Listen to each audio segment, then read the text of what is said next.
አሰላሙ አለይኩም ወራህመቱላሂ ወበረካቱሁ ውድና የተከበራችሁ የቻናሌ ተከታታዮች እንዴት ናችሁ? ከኔ ጋር አልሐምዱሊላህ ረቢል ዓለሚን። ዛሬ ሀገር ገብታችሁ እሪ የሚያስብላችሁን ትልቅ ጉድ ነው የምነግራችሁ ማለት ነው። በዛውም እነዚህን የእቃ ቪዲዮዎች እያያችሁ ማለት ነው። እና ሀገር ከገባን በኋላ በቃ ቀውጢ የምናፈላበት ኒንጃ አገራችን ለምን ገባን ብለን ራሳችንን የምንወቅስበትን ጉዳይ እነግራችኋለሁኝ። አንደኛ መጀመሪያ ገና ሀገር ገብተን የመጀመሪያው ያው በጣም ደስ ይለናል ሀገር እስከገባን ድረስ ማለት ነው። መጀመሪያ ላይ ነው እንግዲህ ከኤርፖርት ቤታችን እስከምንገባ ድረስ በቃ የሌለ ደስተኛ ነን ቤተሰቦቻችን እስከምናገኝ ድረስ ምናምን ማለት ነው። እኔ የገጠመኝን ድረስ ነው የምነግራችሁ እኔም ስለነበርኩበት ነው። እና አብዛኛው እያንዳንድሽ አረብ ሀገር ያለሽ ኢትዮጵያ ስትገቢ የምትዩ ነገር ነው የምነግርሽ። በደንብ አዳምጡኝ። እና አሁን ብዙ ልጆች ማለት ነው ኢትዮጵያ ገብተን ኑሮን ቀለል አድርገን እንኖራለን ምናምን ትላላችሁ ብዙዎቻችሁ ማለት ነው። ነገሩ የሚቀየረው መቼ ነው? ኢትዮጵያ ከገባችሁና አንድ ሳምንት ካደራችሁ በኋላ ነው። ለዛውም አንድ ሳምንት ራሱ ላታድሩ ትችላላችሁ። ከአንድ ቀን ከሁለት ቀን በኋላ እንቅቅቅ ብላችሁ ማለት ነው ወደ አረብ ሀገር ድጋሜ እንሂድ ብላችሁ ያዙ ይልቀቁ ትላላችሁ።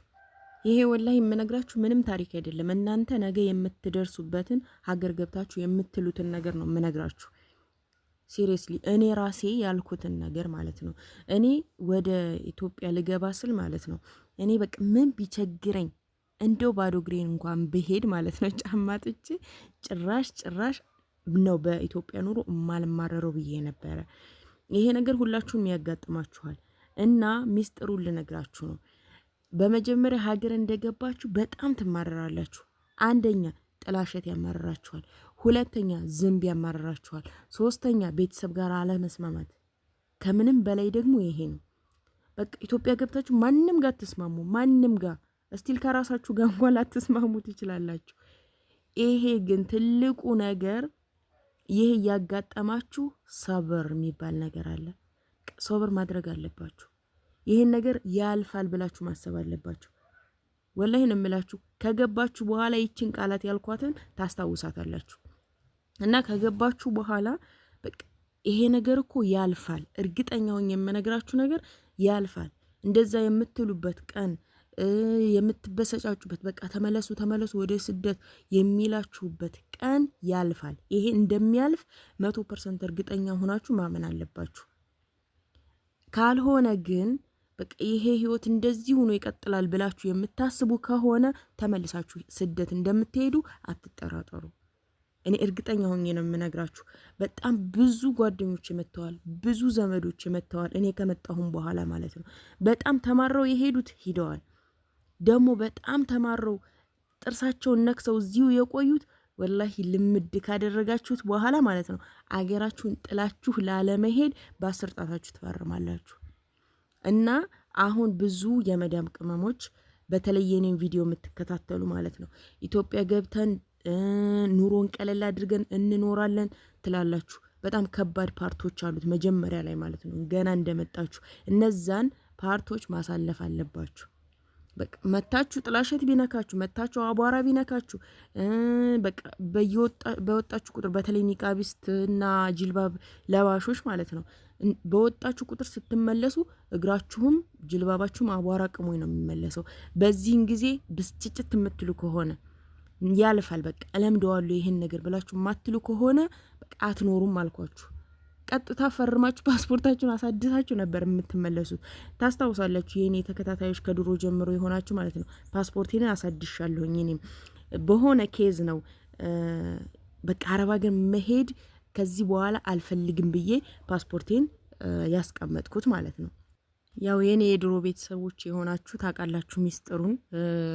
ፓስፖርቴን ላሳድስ በሄድኩበት ሰዓት ደም አልቅሼ ነው የተመለስኩት ብያችኋል። በዛ ምክንያት ወደ አረብ ሀገር መሄድ አቆምኩኝና በቃ ኑሮን ቀለል አድርጌ ተግቼ ሰርቼ ኑሮዬን አሸንፌ አገሬ ላይ እኖራለሁኝ ማንንም ፊቴን እየገለጠ አያየውም በሚል ቁርጥ ሀሳብ ነው እንደገና ሀገሬ ላይ ተረጋግቼ የኖርኩት ማለት ነው። ከዛ ለእናንተም እንደዚህ ኑሮን ቀለል አድርጋችሁ መኖር እንድትችሉና ድጋሚ ስደት እንዳትሄዱ ይሄንን ብዙ ነገር መስራት አለብኝ ለእህቶች በቃ ሀገራቸው ተረጋግተው መኖር አለባቸው በሚል ብዙ ነገሮችን እየሰራሁ ያለሁት ማለት ነው።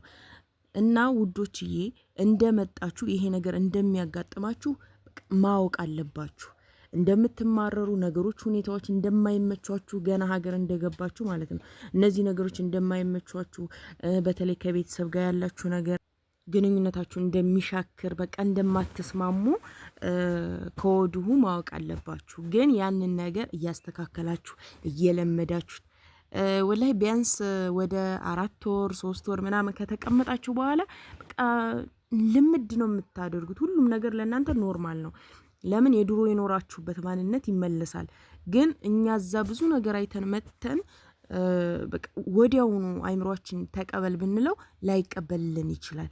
ግን ይሄንን ነገር አይምሮአችን እየተከተልን የምንሄድ ከሆነ ዳግም ስደት እንሄዳለን። ብዙ ልጆች ያው ባንቺ ሰበብ ኢትዮጵያ ገብተናል ብዙ አመት ኖረን 20 አመት 25 አመት የምትሉኝ አላችሁ እና በስልክ በኖርማል መስመር በቀጥታ ማለት ነው ሲደውሉልኝ እያናገርኳቸው ነው መጀመሪያ ላይ የሚያጋጥማችሁ ችግር ከዛም ይሄንን ነገር እንዴት አድርጋችሁ መልመድ እንደምትችሉ በቃ እንዴት እንደሚኖሩ የደወሉልኝ ልጆች አስረዳቸዋለሁ። ግን እናንተም አሁን እዛ ያላችሁ እህቶቼ በቅርቡ ለመግባት ያሰባችሁ ይሄ ነገር መጀመሪያ እንደሚያናድዳችሁ እንደሚያበሳጫችሁ በቃ የተለያዩ ነገሮች ሲቀያየሩባችሁ አይምሮአችሁ እንደማይቀበል ብታውቁ ግን ይሄ ነገር እንደሚስተካከል እያደር እንደምትለምዱት ይሄንን በቃ እርግጠኛ መሆን አለባችሁ። ያለበለዚያ ግን ደርሳችሁ በቃ አገር ገባችሁ ሁሉንም ነገር ተቀብዬ እኖራለሁ ምንም ነገር አያናድደኝም ኖርማል ነው ምናምን ብላችሁ የምታስቡ ቀድሞውኑ እንደዛ የምታስቡ ከሆነ አገር ስትገቡ በቃ እንትን ነው የሚሆነው ሰርፕራይዝ ነው የምትሆኑት። እና እንደዛ እንዳትሆኑ ቅድሚያ የሆኑ አስቸጋሪ ነገሮች ሊኖሩ ይችላሉ የማይስማማችሁ ነገሮች ሊኖሩ ይችላሉ እንደነገርኳችሁ እንደ ፀሐይ አቧራ ጥላሸት ምናምን ነገር በጣም ብዙ ሰዎች ከኔ ጀምሮ የሚያማርሯቸው ነገሮች ናቸው። እነዚህ ነገሮች እንዳሉ አውቃችሁ ግን በቃ እንደምትለምዱት ይሄ ነገር ይቀየራል በቃ ነገ ሌላ ቀን ይመጣል እና ሁሉንም ነገር እለምደዋለሁኝ ብላችሁ ራሳችሁ ማሳመን አለባችሁ። ካልሆነ ግን ትጎዳላችሁ አንደኛ ውስጣችሁ ይሰበራል በቃ ምንድነው የምታስቡት ዳግም ስደት መሄድ ነው የምታስቡት። እንደዛ እንዳትሆኑ ቅድመ ጥንቃቄ ማድረግ አለባችሁ። እንግዲህ የቃ ቪዲዮዎችንም እያያችሁ ነው እስከ መጨረሻው ቀጥሉ እና ኢንሻአላህ እኔ እዚህ ጋር ሰናበታችኋለሁኝ ውዶችዬ።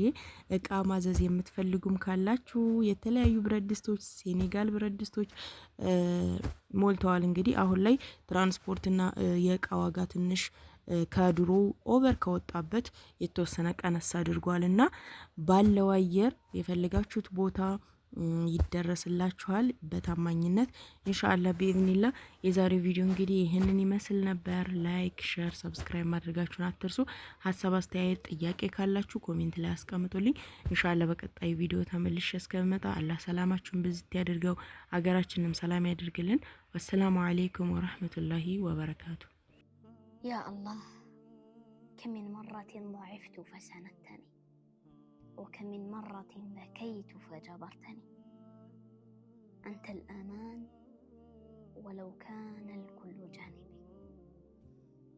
وأنت الرجاء لو ابتعد عني الجميع فلا تجعلني ألتفت لغيرك وثبت قلبي على طاعتك واجعل أيامي شاهدة بذكرك ولحظاتي عامرة برضاك. اللهم يا مقلب القلوب ثبت قلبي على دينك. اللهم